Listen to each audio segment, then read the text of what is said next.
Yasser Arafat avait un caillou dans son soulier.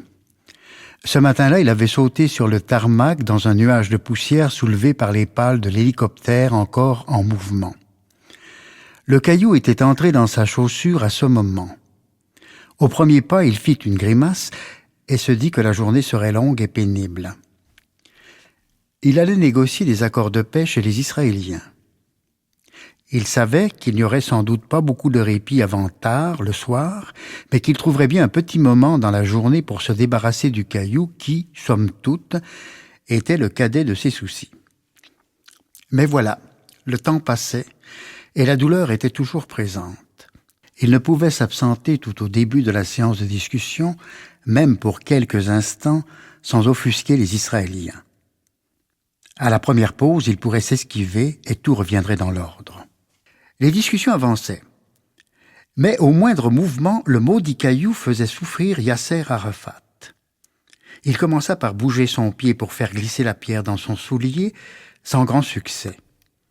Tout ce qu'il réussit à faire, c'est de la déplacer dans un endroit plus sensible et la douleur le fit grimacer davantage.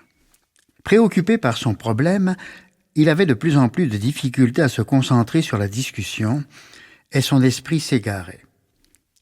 Ce caillou devait avoir des dimensions gigantesques, avec des rebords coupants, et sa chaussette était sûrement déjà imbibée de sang.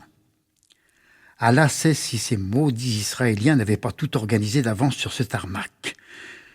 On connaissait leur traîtrise et leur art de la conspiration.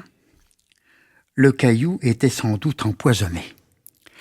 Perplexes, ses interlocuteurs ne savaient que penser de ce négociateur impatient qui se tortille sur sa chaise et qui grimace au moindre argument.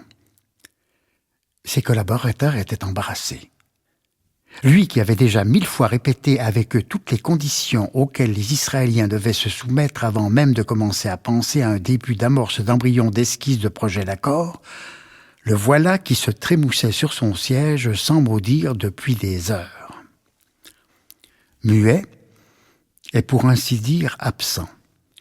Les pourparlers tournaient au drame et quand à une question posée par les Israéliens, Yasser Arafat répondit « Oui », la séance fut interrompue immédiatement et chacun se retrouva déçu, vexé et furieux dans ses quartiers. Jusqu'à maintenant, Yasser Arafat n'avait prononcé que cette seule parole. En aparté, chaque côté discutait ferme pour savoir comment interpréter son attitude. Non, mais comment avons-nous pu espérer une seule seconde qu'il serait autrement qu'il a toujours été, entêté, orgueilleux, intransigeant? Mais où est notre chef? Qu'avons-nous oublié? Pourquoi est-il muet et si agité? Chacun révisait ses arguments. Ses collaborateurs se sentaient abandonnés, bafoués. Ils n'avaient pas été à la hauteur de leur chef et il leur faisait savoir de façon manifeste. Il fallait montrer plus d'ouverture sans rien céder. À l'évidence, ses adversaires constataient que leurs arguments n'avaient pas pris sur Arafat. Visiblement, le chef de l'autorité palestinienne ne semblait pas d'humeur à accepter quoi que ce soit. Il fallait concéder davantage sans rien perdre du principal. Jour noir que celui-là. On prit quand même le temps de manger, chacun dans ses quartiers ruminant sur sa défaite. Chez les Israéliens, on se chicana sur un changement de tactique, on ressortit les vieux plans, on concocta de nouveaux arguments, on reprit espoir dans des anciennes stratégies. Dans le camp palestinien, Arafat fut assailli par 1000 questions, 1000 reproches, 1000 supplications de ses conseillers, et avant même qu'il pût avaler la moindre bouchée ou qu'il pût prendre quelques minutes pour se soulager de ce maudit caillou, on annonça la reprise des négociations. Ce fut un homme ombrageux qui fit son entrée dans la salle des négociations. Sombre et ténébreux. Toute la souffrance de l'échec de la paix gravée sur son visage. Toute la douleur d'un caillou invisible incrusté dans la plante de son pied. Les Israéliens, voyant sa mine chagrine, furent pris de panique et en peu de temps, toute argutie fut abandonnée, tout raisonnement mis à part, car ils virent dans le visage de Yasser Arafat le miroir de leur propre défaite. Après un long moment de silence tendu, un conseiller israélien prit la parole. Devant tant de souffrances avouées, tant de sincérité face à l'échec, nous devons nous recueillir.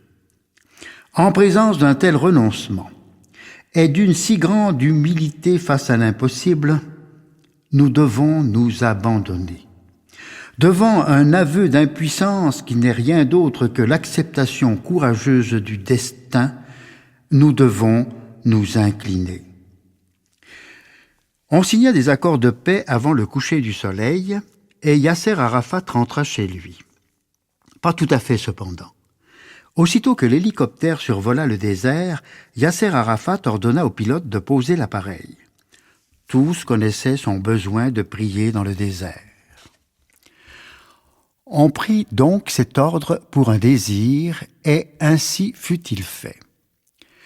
Aussitôt descendu de l'hélico, Arafat se précipita et enleva sa chaussure.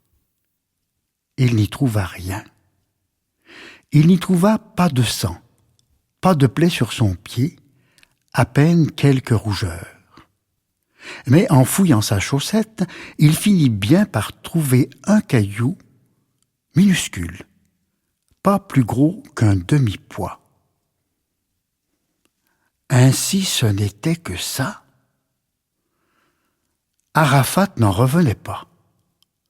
Il fouilla encore la chaussette, la retourna plusieurs fois. Rien d'autre.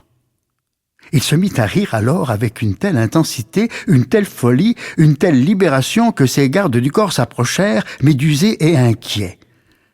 Se gardant bien de leur expliquer, il mit simplement le caillou dans la poche de sa chemise.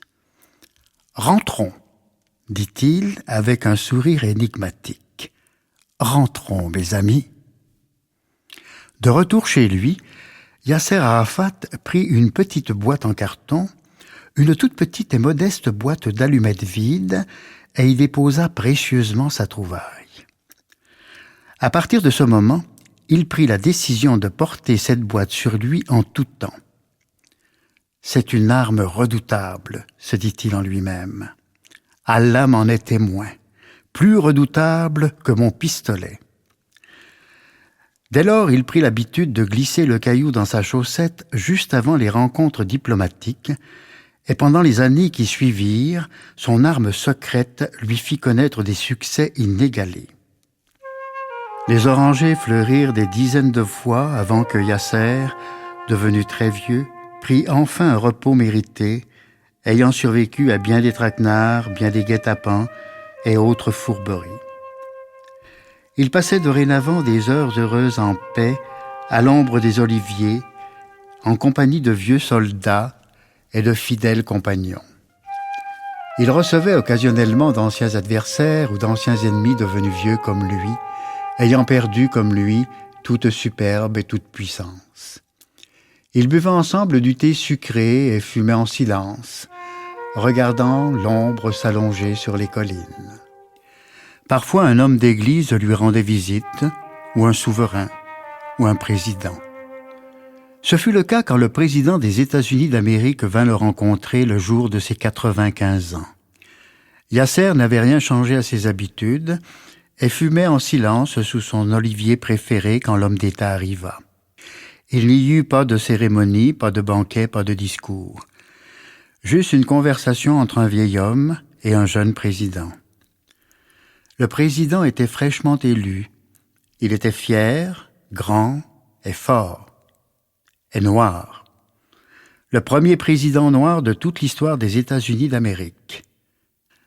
Après un après-midi passé à boire du thé et à parler de la beauté des femmes, les deux hommes se séparèrent fraternellement. Mais pas avant que Yasser Arafat n'offre un cadeau au nouveau président.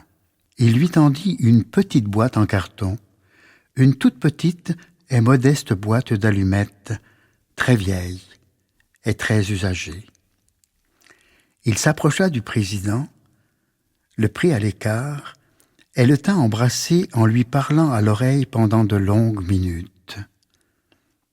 Ils se saluèrent, et quand la limousine prit la route, Yasser fit un dernier geste de la main. « Fais-en bon usage », dit-il.